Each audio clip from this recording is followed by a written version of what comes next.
ibaratnya kayak sweeping, yang mencari-cari Kiai Imad, dan ketika yang ada saya dikejar gitu. Nah, jadi emang sudah ada upaya sweeping, bahkan juga sudah ada ancaman pembunuhan untuk memenggal kepala Kiai Imad. Bismillahirrahmanirrahim. Alhamdulillahirabbil alamin. Wassallallahu ala sayyidina Muhammadin wa ala alihi washabbihi wa ba'du. Saya Tubagus Mogi Nur Fadil, selaku Wakil Ketua PWI Laskar Sabilillah, Perjuangan Wali Songo Indonesia Laskar Sabilillah. Saya bersama dengan beberapa dulur kita. Di samping kanan saya, ini ada Kiai Ihsan. Beliau juga Dewan Sesepuh PWI dan juga merangkap sebagai Ketua MWCNU, Roy Surah MWCNU Cikarang Utara. Dan juga ada di samping kiri saya, ini salah satu korban persekusi, nama beliau Kang Au Mauludin dari Banser. Juga di samping beliau ada Ki Anom, ini Panglima PWI Laskar Sabilillah Jawa Barat. Dan juga ada Kiai Asep selaku tuan rumah, kami sedang ada di Pondok Pesantren Manbau Ulum sebagaimana tempat transit dari rencana lokasi acara yang kita akan datangi. Juga ada Kang Renaldi selaku panitia juga di Kerawang. Juga di sebelah kanan tadi ini juga ada beberapa, yang ini nih yang ada korban juga, santri NU yang menjadi korban persekusi dari kelompok preman radikal pendukung Khabib. Nanti juga ada santrinya beliau juga, ada supir ya, yang mengamankan juga dari ini. Jadi saya jelaskan kronologinya ya, Kiai.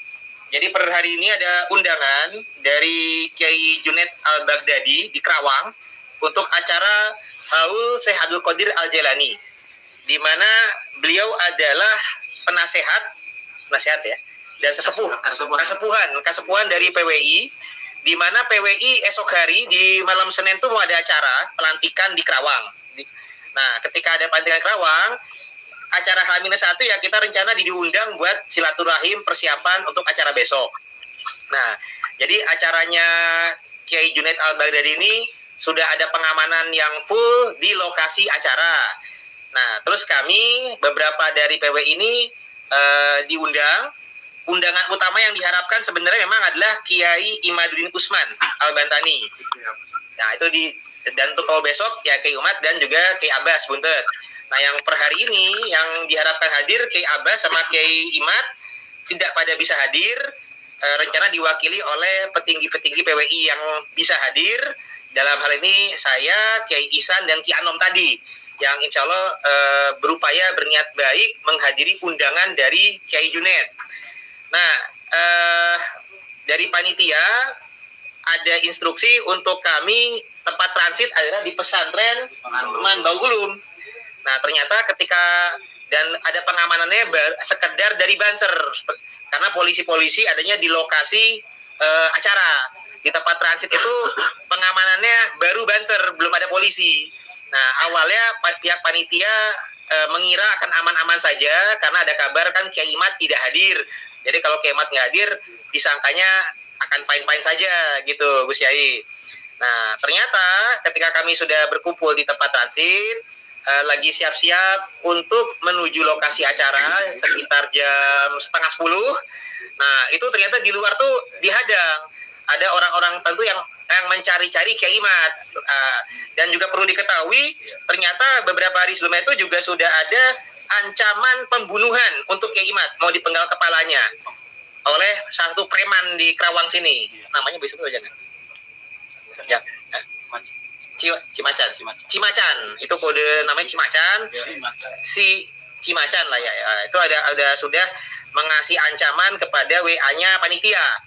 Nah, jadi ternyata ada ancaman-ancaman pembunuhan. Mereka berupaya mencari-cari Kiai Imad, tapi yang Kiai Imad nggak ada. Ternyata ada yang mengenal saya, mengenal Mogi gitu. Dari pas kita keluar dari lokasi pesantren mau menuju mobil, itu sudah ada penghadangan. Nah, tapi saya sempat ditarik-tarik segala macam, tapi saya juga bisa masuk, diselamatkan oleh baik panitia Kiai Asep, bagi tuan rumah, dan juga oleh saudara saya tadi ini, Kiai Ihsan, selaku Roy Surah MWCNU Cikarang Utara. Ini yang sudah menyelamatkan, saya dimasukkan ke dalam mobil beliau, Pajero. Mobilnya itu Pajero dan ada lambang NU-nya. Nah, kemudian kami menuju lokasi acara, dikejar oleh massa motor itu, dihadang, kaca mobil dipecahkan, spion dipecahkan, dan anggota yang mengawal ngiring kami, satu orang banser dan satu orang santri tapi berjaket banser itu dikeroyok dan dipukul sehingga lebam dan memar gitu. Yang menyerang kurang lebih 100 massa lah, 100 orang massa. Jadi bukan hanya sekedar berdemo, tapi mereka ibaratnya kayak sweeping, yang mencari-cari Kiai Imad, dan ketika yang ada saya dikejar gitu. Nah, jadi emang sudah ada upaya sweeping, bahkan juga sudah ada ancaman pembunuhan untuk memenggal kepala Kiai Imad, dan juga yang perlu diketahui mobil dipecahkan, banser dikeroyok, dan juga ada lambang NU. Nanti Kiai Ihsan juga bisa memberikan penjelasan juga. Jadi ini benar-benar gerakan yang radikal dan juga sifatnya mengarah ke teroris, bahkan ini mirip-mirip komunis. Nah, jadi ini kita sangat prihatin karena kita diundang adalah untuk ke acara agama, acara haul Syekh Abdul Qadir Jailani.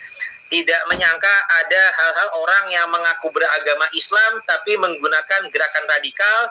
Ya ibaratnya ini udah kayak takfiri saja ini, karena sudah ada yang kayak ibarat menghalalkan darahnya Kiai Imad dan lain sebagainya. Termasuk ini masuk juga nih kepada kriteria MUI, sehingga harus menjadi perhatian banyak pihak. Jadi tidak hanya pihak kita saja, tapi ini ya pihak ulama, pihak umaro ini harus sudah mengambil kepedulian, termasuk dari petinggi-petinggi NU, karena anggota Banser dan Rois Suriah MWC NU Cikarang Utara juga menjadi korban.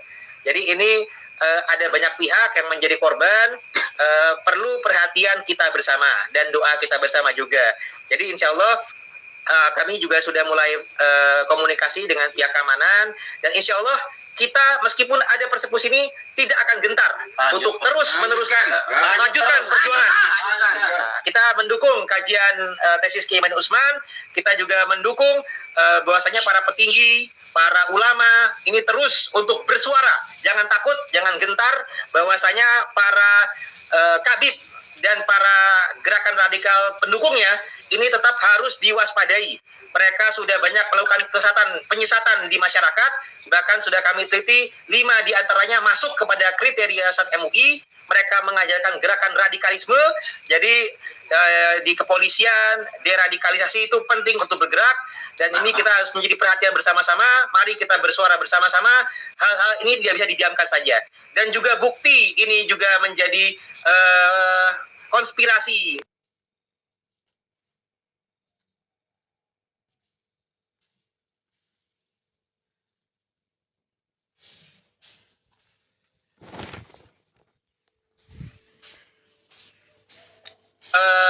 Konspirasi kelompok Habib, karena ternyata upaya persekusi ini direkam oleh pihak mereka dan disiarkan juga oleh Sayyid Bahar bin Smith Official. Artinya ini Bahar bin Smith dan kroni-kroninya ini terlibat dalam upaya berencana. Sudah sistematis.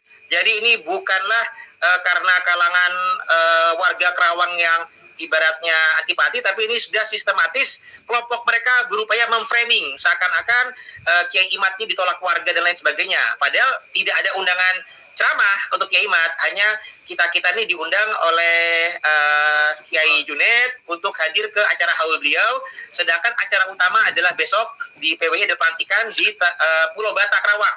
Dan insya Allah acara pelantikan PWI juga terus akan berjalan. Kita tidak gentar dalam membela kebenaran dan keadilan. Nah, dari saya demikian dulu, dilanjutkan oleh yang lain dulu nih. Kiai Ihsan dan juga korban yang lain kita berikan kesempatan bersuara. Terima kasih. Ya, Ihsan. Assalamualaikum warahmatullahi wabarakatuh. Waalaikumsalam warahmatullahi wabarakatuh. Kalau ada pertanyaan juga silakan.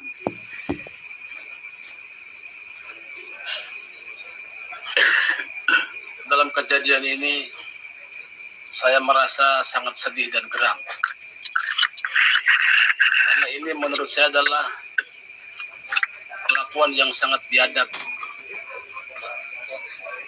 Saya melihat dengan mata kepala saya sendiri mobil saya dihancurkan dari depan, belakang, samping, spion semua dihancurkan.